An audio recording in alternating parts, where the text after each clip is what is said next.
colleagues, observers, civil society, media, and other interest groups that are here with us. You are welcome to this briefing. I will start because probably we are three bodies combined, so our own statement is very long. But we'll try and make it a little shorter than the copies you will receive. On 15th January 2026, the Republic of Uganda held general elections to elect the president and members of parliament. In line with its mandate to promote democracy, peace, and good governance among its member states, and following an invitation from the government of the Republic of Uganda, the African Union, in collaboration with the Common Market for Eastern and South Africa Commercial and Intergovernmental Authority on Development, IGAD, deployed an election observation mission from 7th to 19th January 2026. Prior to the deployment of the mission, the African Union and Commercial undertook pre-election assessment mission from 17th to 21st November 2025.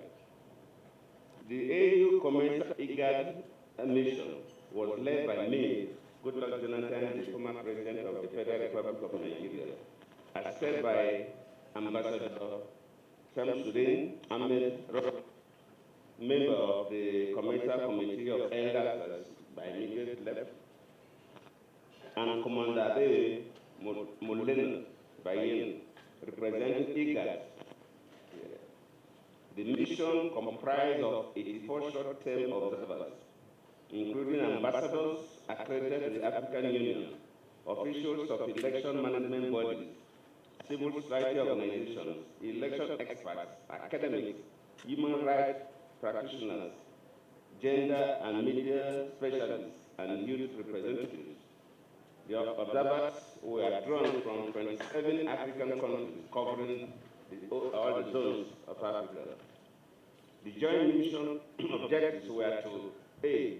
Assess the extent to which the electoral process complied with African Union principles, norms, and the international obligations.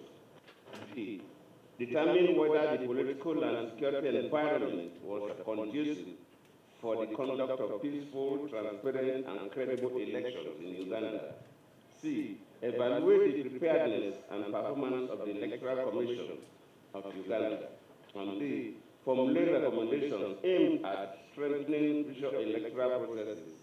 And E. Demonstrate AU Commercial IGAD solidarity with the people of Uganda in their democratic and electoral processes, thereby contributing to peace, stability, good governance, and inclusive development. In line with this methodology, the mission undertook extensive consultation with stakeholders that include the Electoral Commission, the President of the Republic of Uganda, His Excellency Yoweri Kaguta Museveni, the leader of the main opposition party, the National Unity Platform, Robert Kyagulanyi, political parties, and other candidates, the Inspector General of Police, the Deputy Chief Justice, and President of the Court of the Deputy Chief Justice and President of the Constitutional Court, relevant government ministries and departments, the Ugandan Human Rights Commission, members of the African and International Diplomatic Corps, civil society organizations, the Ugandan Law Society, the Inter-Party Organization for Dialogue, and media organizations, among others. In addition to the consultations, the mission deployed 31 teams of observers who observed the final phase of campaign and the 15th January 2026 polling day processes in all 5 regions of the country, namely the Western, the Northern, Central, Eastern, and West Nile. This preliminary statement presented the initial findings of the AU Commercial IGAD mission based on observations and consultations with key stakeholders. It provides an analysis of the pre-election environment and election day process and concludes with recommendations to to address identified gaps and to strengthen future electoral processes in the Republic of Uganda in line with national laws, continental and international democratic standards. Preliminary findings, the political context. The mission observed that the 15th January 2026 elections marked Uganda's 15th multi-party elections since the 1995 referendum, which restored multi-party democracy. The consistent holding of elections after every 5 years underscores Uganda's commitment to the principles of holding periodic elections in line with the African Union Declaration on the Principles Governing Democratic Elections in Africa, as well as the African Charter on Democracy, Elections, and Governance. The mission noted that the elections were conducted within a political context marked by electoral competition polarized along regional lines, shared concerns regarding denomination of parliamentary candidates after they were duly nominated, given that some of the denominations took place after the printing of ballot papers. Several denominated candidates remained on the ballot papers, risking confusion about the voters.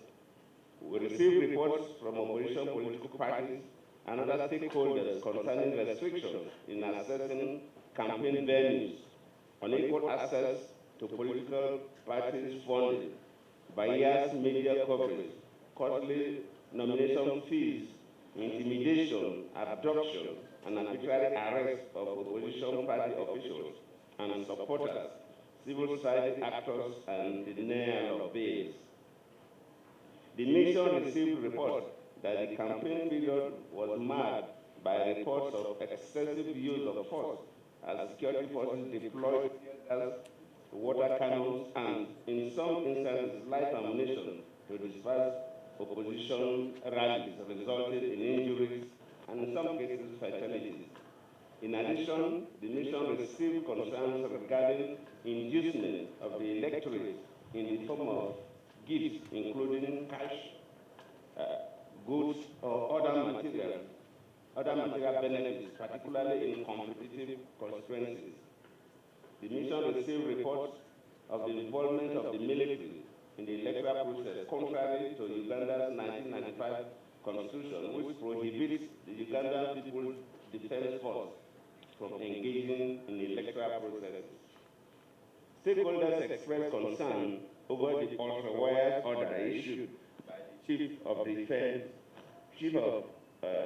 the Uganda Defense Force, later endorsed by the Electoral Commission Chairperson and the Inspector General of Police, for voters to immediately leave the polling station after voting, which contradicts the legal provisions under Section 31(4) and Section 34 of the Presidential and Parliamentary Election Act, which allow voters to remain beyond the 20-meter radius. The mission is of the view that allowing voters to stay within the legally prescribed 20 meters radius is a good practice that should be maintained as it enhances transparency of the electoral process. Polling.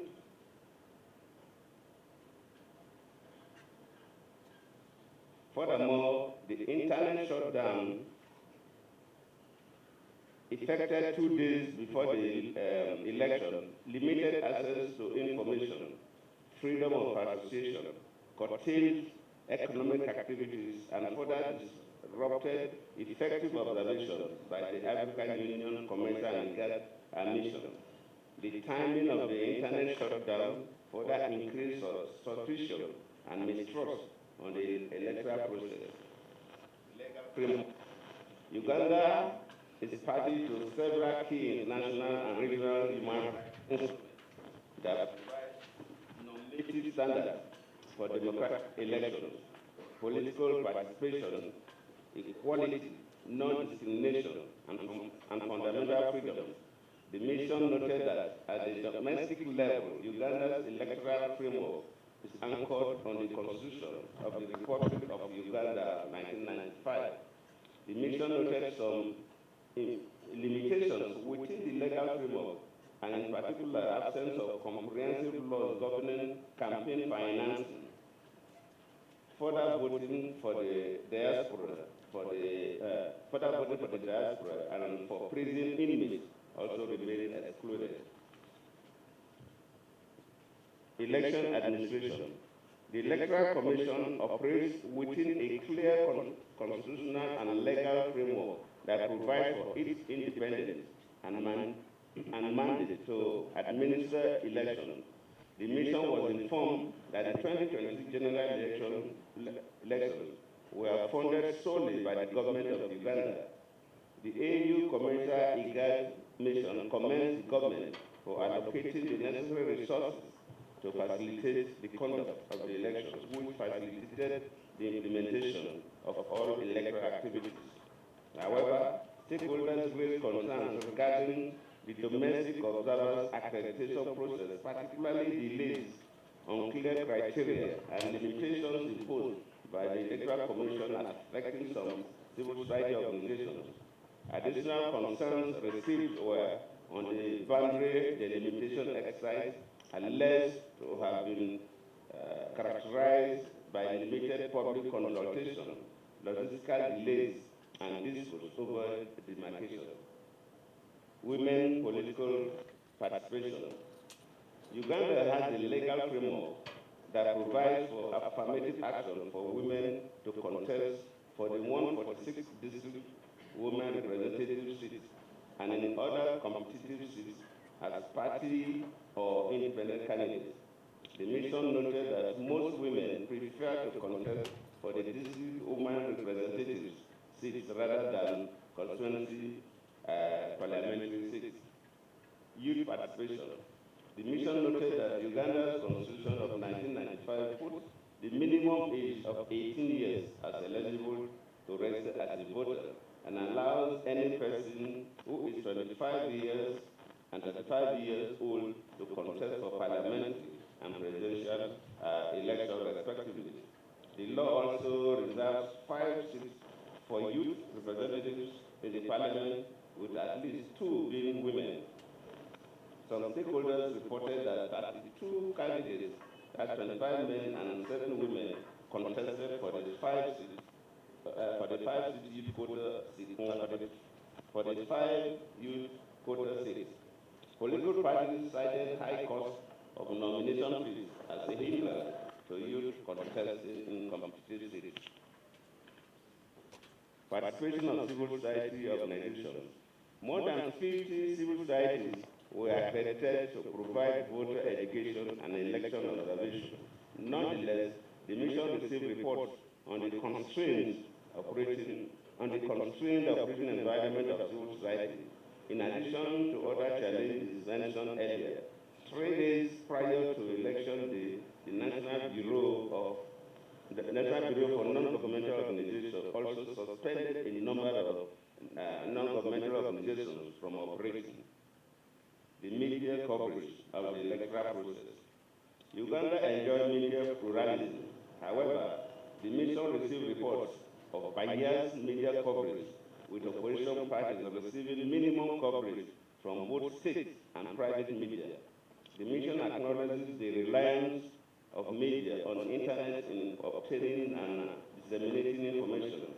Despite previous assurances by the Uganda Communication Commission to continued internet availability throughout the electoral period, the mission noted with concern the shutdown of the internet now still on the fight. The action has affected citizens' right to receive information, increases freedom of expression, and has also affected the effectiveness of our mission. Electoral disputes. In addition to the Electoral Commission's quasi-judicial powers to adjudicate on pre-election matters, the mission noted that Uganda provides for judicial adjudication of presidential and parliamentary election disputes by the Supreme Court, Court of Appeal, and High Court.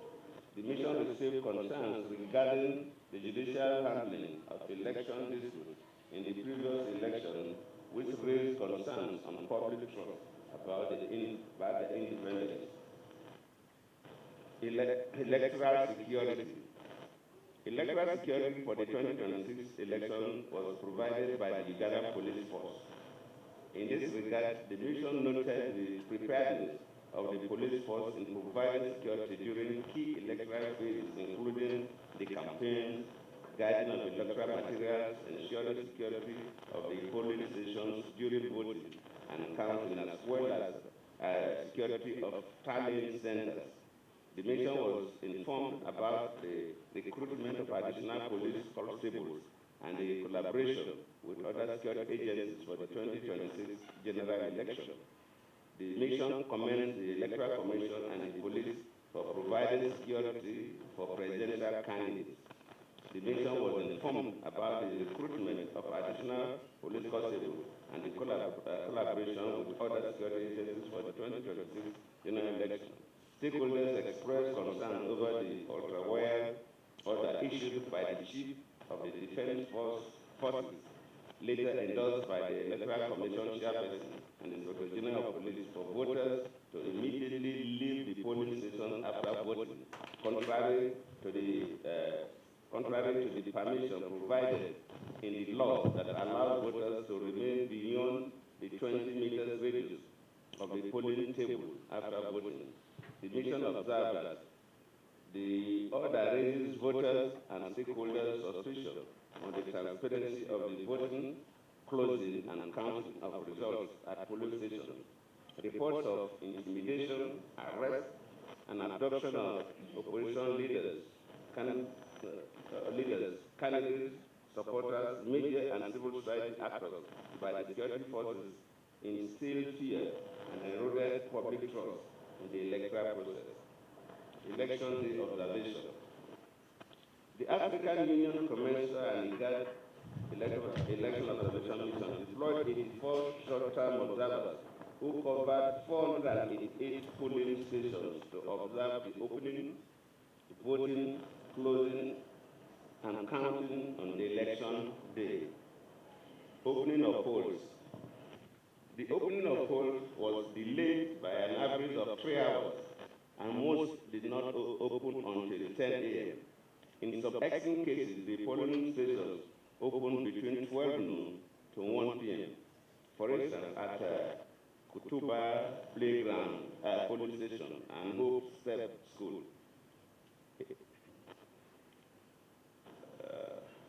And a few other places. The delays were mainly attributed to the late arrival of polling staff and materials, and the malfunctioning of the biometric voters verification kit.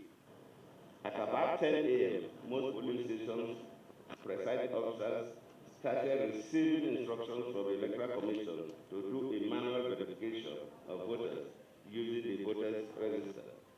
While most presiding officers received the instruction to use manual verification, others did not receive the same instruction. As a result, their station remained unopened longer than others, awaiting to receive instruction, some as late as 12 noon from 1 p.m. Some polling stations, such as Kampala Hill and others, opened quite late. In most polling stations, voters demonstrated calmness and patience despite the delay. However, two teams of our observers reported that at about 10 a.m., voters were starting to get angry and a bit agitated due to the delay in opening of the polling station. Campaign materials were observed within the prescribed limits in many polling stations. But when the Electoral Commission said that removal of those were the responsibility of the Commission, so we cannot blame political parties. Election materials were available in adequate quantity in all polling stations visited, even though most of them came late or arrived late. Most of the stations were accessible to voters with disabilities and priorities given to the voters, such as elderly people, persons with disabilities, and expectant and nursing mothers. Voting process in, in a few areas where the biometric voter verification is worked, for example, at Kaswa, TC, in Caporelli district, and also in Pasaja school, and also in Valley, that's in Valley City, that the kids work. The mission observed consistencies in the sealing of the ballot box. The mission observed inconsistencies in the sealing of the ballot boxes in some polling stations. In most polling stations visited, polling staff conducted themselves in a professional manner. The mission noted the presence of political parties and independent candidates agents. Party agents observed were mainly from the NRM, NUP, the Common Man's Party, Revolutionary People's Party, National Peasants Party, Conservative Party, and Alliance for National Transformation. Overall assessment of the competence of party agents during voting process was commendable. The mission noted that citizens observers were few at the polling stations visited. Participation of student observers is crucial to the reinforcement of the credibility, transparency, and legitimacy of the electoral process. The mission commends the Electoral Commission and political parties for deploying large numbers of women and youth carrying out their mandates without interference or due hindrance. Security personnel, mostly police constables, were visibly present in all police stations visited, and their presence was described as professional and discreet. However, some of our teams reported that some of the security agents were carrying guns. The teams could not ascertain whether those agents carrying guns were police or from the armed forces. In most polling stations observed, voters were able to cast their ballots in a peaceful atmosphere, closing and counting. While delays observed by the teams during opening average 3 hours, voting was extended by just 1 hour in most stations to compensate for the delay in opening of the polls. The usual practice is to compensate for the time lost in order to comply with the prescribed duration of voting. Nonetheless, the mission noted some polling stations such as Kaswa Primary School and a few others closing at 4 p.m. despite the extension of 1 hour. No external interference was observed in all the stations witnessed during counting process. The presence of security personnel was observed, and they were quite professional. Party and candidate agents were present in all polling stations observed during the closing and counting process, and these include the NRM, the NUP, FDC, NDP, SDP, CP, UPM, CMP, the Common Man's Party, ROPP, ANT, and independent candidates. In some polling stations, voters were also allowed to witness counting within the prescribed 20 meters limit. The presiding officers publicly announced the results for the stations at the end of the counting process. Then party agents signed copies of the result sheets and were provided with a copy of the results. The mission reported that the closing and counting process in polling stations observed were peaceful, orderly, and conducted in a transparent manner. However, one team of the mission observed the use of tear gas to disperse crowds that were becoming a bit unruly at the Luwero LDA Lumu zone.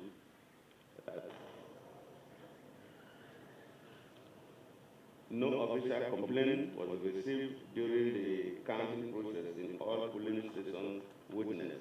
The African Union Committee and IGAD admission notes that at the time of issuance of this preliminary statement, the tallying process is still ongoing, so we cannot comment at the closing of tallying.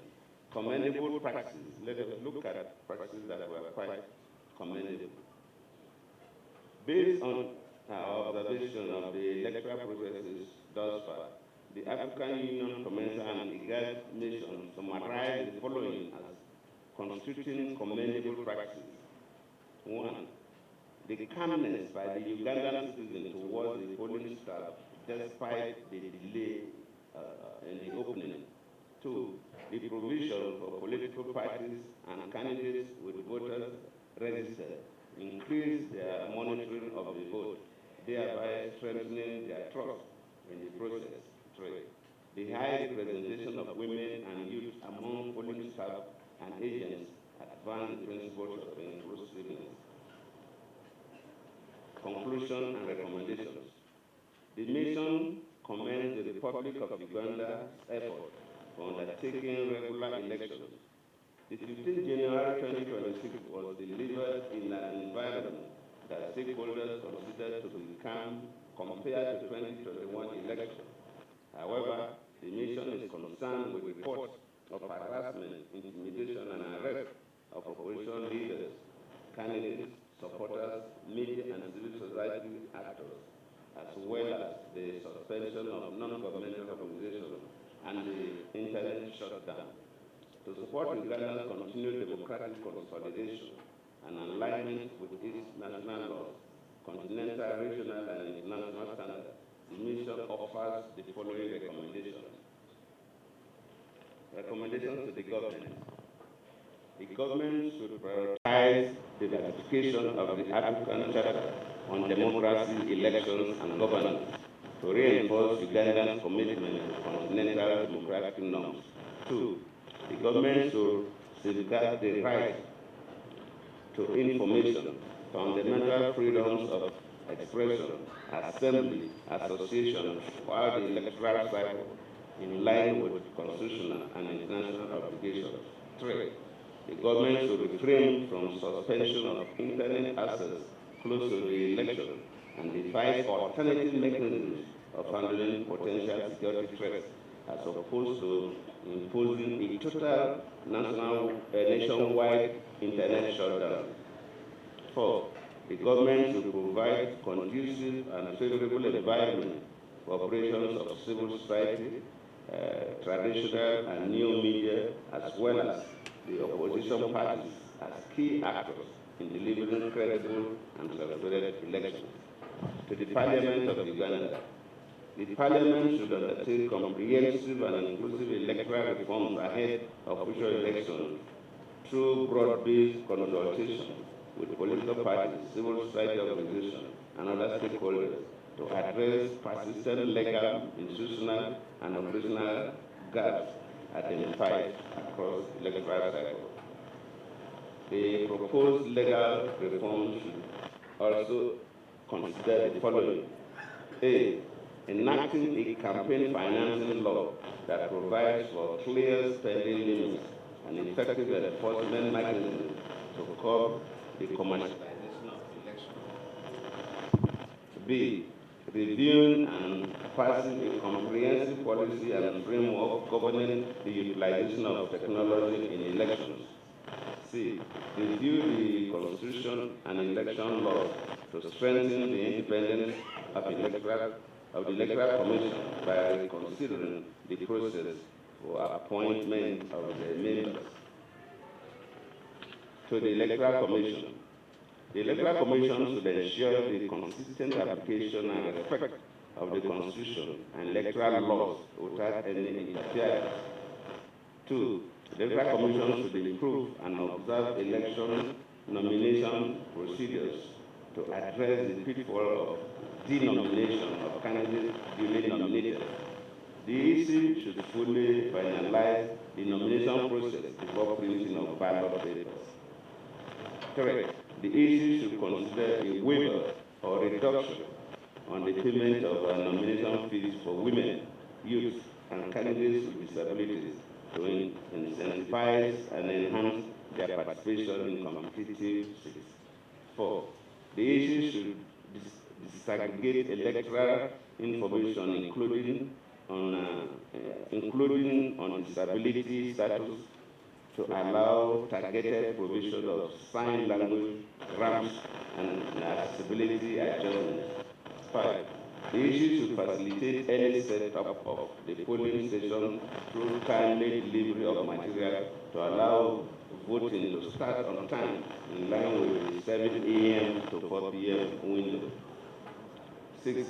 The issue should conduct robust test run of new technologies such as the BVD case before voting day to ensure their effective use on the election day.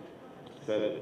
The issue should compensate equal time loss in each polling station in line with national and regional best practice. 8. The issue should consider providing shifts in the polling stations to cultivate favorable and inclusive voting environment for voting officials, voters, and other stakeholders. 9. The issue should invest in disaggregating election data based on the age, the gender, and disability status. Security agencies. Security agencies should operate within the law and mandate in a manner that is proportionate, impartial, and respectful of human rights to ensure that electoral security measures do not create an atmosphere of fear, curtail human rights, fundamental freedoms, and undermine political participation. 2. Security agencies should refrain from issuing directives on election-related issues that are not within their purview to do so. And we say so because one of the most controversial things that came in was the issue of after voting, the law says stay within 20 meters radius. But then the chief of the Uganda Defense Force was the first person that was quoted as issued that when you vote to leave, contrary to the law. And this is coming from the very the head of the military, created so much tension in the country. It probably that statement was issued by the East First, the chairperson of the Electoral Commission, which have the authority to do so. Citizens would have taken it differently. So security agencies should not make statements on election-related issues that are not within their power to do that, so that citizens will not be apprehended. Political parties. Political parties are encouraged to promote internal party democracy, introduce quotas in all leadership positions, and equitable access to campaign resources, particularly for women, youth, and candidates from marginalized groups. This is an interim report presented to you today, but the final report, like tradition of AU commercial and guide, will be ready in a month's time. And that report will also be sent to the government of Uganda and a copy to key stakeholders like the Electoral Commission and security operators. I thank you all.